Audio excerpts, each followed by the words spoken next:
On returning to his office, Paul Harley found awaiting him the report of the man to whom he had entrusted the study of the movements of Nickel Bryn. His mood was a disturbed one, and he had observed none of his customary precautions in coming from Dr. McMurdoch's house. He wondered if the surveillance which he had once detected had ceased. Perhaps the chambers of Nickel Bryn were the true danger zone upon which these subtle but powerful forces now were focused. On the other hand, he was quite well aware that his movements might have been watched almost uninterruptedly since the hour that Sir Charles Abingdon had visited his office. During the previous day, in his attempt to learn the identity of Ormuz Khan, he had covered his tracks with his customary care. He had sufficient faith in his knowledge of disguise, which was extensive, to believe that those mysterious persons who were interested in his movements remained unaware of the fact that the simple-minded visitor from Vancouver who had spent several hours in and about the Savoy, and Paul Harley of Chancery Lane, were one and the same. His brain was far too alertly engaged with troubled thoughts of Phil Abingdon to be susceptible to the influence of those delicate etheric waves which he had come to recognize as the note of danger. Practically there had been no development whatever in the investigation, and he was almost tempted to believe that the whole thing was a mirage, when the sight of the typewritten report translated him mentally to the luxurious chambers in Piccadilly. Again, almost clairvoyantly, he saw the stoical American seated before the empty fireplace, his foot restlessly tapping the fender. Again he heard the curious, high tones, "I'll tell you. You have opened the gates of hell." The whole scene, with its tantalizing undercurrent of mystery, was reenacted before his inner vision. He seemed to hear Nickel Bryn, startled from his reverie, exclaim, "I think it was an owl. We sometimes get them over from the Green Park." Why should so simple an incident have produced so singular an effect? For the face of the speaker had been ashen. Then the pendulum swung inevitably back. "You are all perfectly cruel and horrible." Paul Harley clenched his hands, frowning at the Burmese cabinet as though he hated it. How persistently the voice of Phil Abingdon rang in his ears! He could not forget her lightest words. How hopelessly her bewitching image intruded itself between his reasoning mind and the problem upon which he sought to concentrate. Miss Smith, the typist, had gone, for it was after 6 o'clock, and Innes alone was on duty. He came in as Harley, placing his hat and cane upon the big writing table, sat down to study the report. Inspector Wessex rang up, "Mr. Harley, about an hour ago. He said he would be at the yard until 6. "Has he obtained any information?" asked Paul Harley wearily, glancing at his little table clock. "He said he had had insufficient time to do much in the matter, but that there were one or two outstanding facts which might interest you." "Did he seem to be surprised?" "He did," confessed Innes. "He said that Ormuz Khan was a well-known figure in financial circles, and asked me in what way you were interested in him." "Ah," murmured Harley. He took up the telephone. "City 400, he said. "Is that the Commissioner's office, New Scotland Yard?" Paul Harley speaking. "Would you please inquire if Detective Inspector Wessex has gone?" While awaiting a reply, he looked up at Innes. "Is there anything else?" he asked. "Only the letters, Mr. Harley." "No callers?" "No." "Leave the letters, then, I will see to them. You need not wait."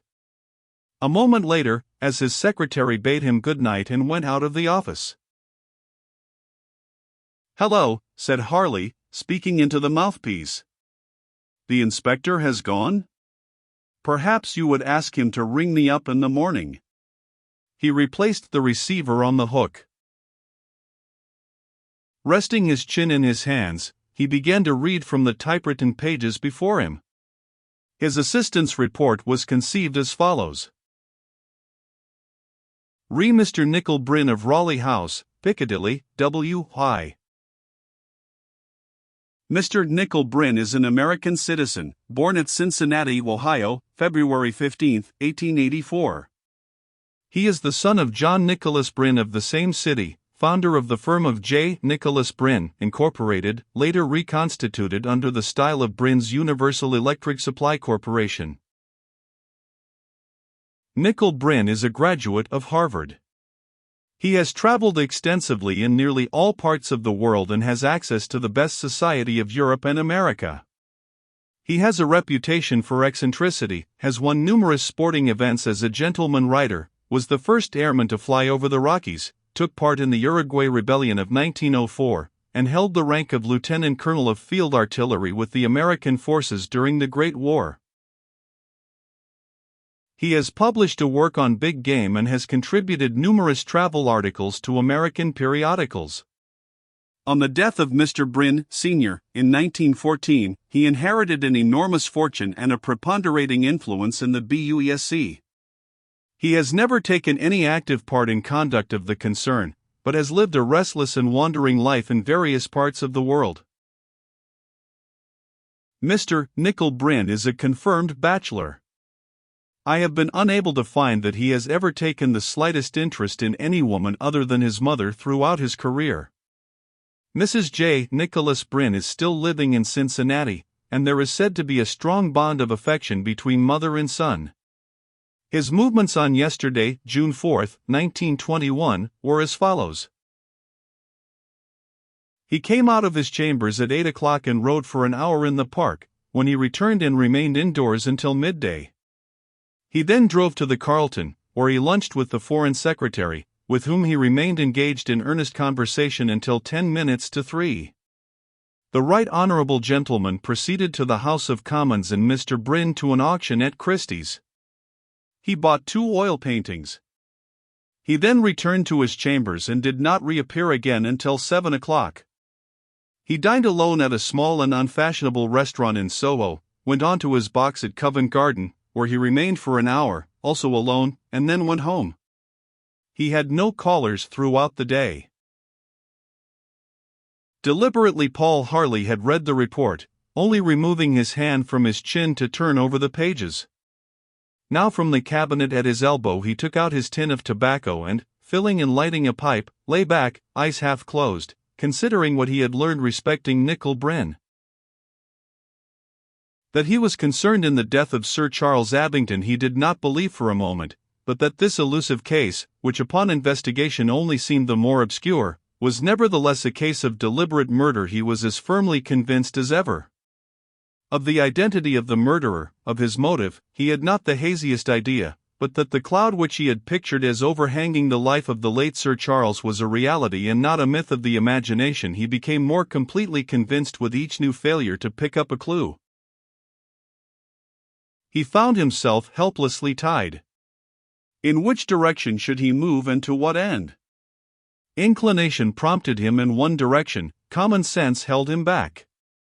As was his custom, he took a pencil and wrote upon a little block. Fine means to force Bryn to speak. He lay back in his chair again, deep in thought, and presently added the note. Obtain interview with Ormuz Khan. Just as he replaced the pencil on the table, his telephone bell rang. The caller proved to be his friend, Inspector Wessex. "Hello, Mr. Harley," said the inspector. "I had occasion to return to the yard, and they told me you had rung up. I don't know why you are interested in this Ormuz Khan, unless you want to raise a loan." Paul Harley laughed. "I gather that he is a man of extensive means," he replied, "but hitherto he has remained outside my radius of observation." "And outside mine," declared the inspector. "He hasn't the most distant connection with anything crooked. It gave me a lot of trouble to find out what little I have found out. Briefly, all I have to tell you is this: Ormuz Khan, who is apparently entitled to be addressed as His Excellency, is a director of the Imperial Bank of Iran, and is associated, too, with one of the Ottoman banks. I presume his nationality is Persian, but I can't be sure of it. He periodically turns up in the various big capitals when international loans and that sort of thing are being negotiated. I understand that he has a flat somewhere in Paris, and the Service de Charite tells me that his name is good for several million francs over there. He appears to have a certain fondness for London during the spring and early summer months, and I am told he has a fine place in Surrey. He is at present living at Savoy Court. He appears to be something of a dandy and to be very partial to the fair sex, but nevertheless there is nothing wrong with his reputation, considering, that the man is a sort of Eastern multi-millionaire. Ah, said Harley, who had been listening eagerly. Is that the extent of your information, Wessex? That's it, replied Wessex, with a laugh. I hope you'll find it useful, but I doubt it. He hasn't been picking pockets or anything, has he? No, said Harley, shortly. I don't apprehend that His Excellency will ever appear in your province, Wessex. My interest in him is of a purely personal nature.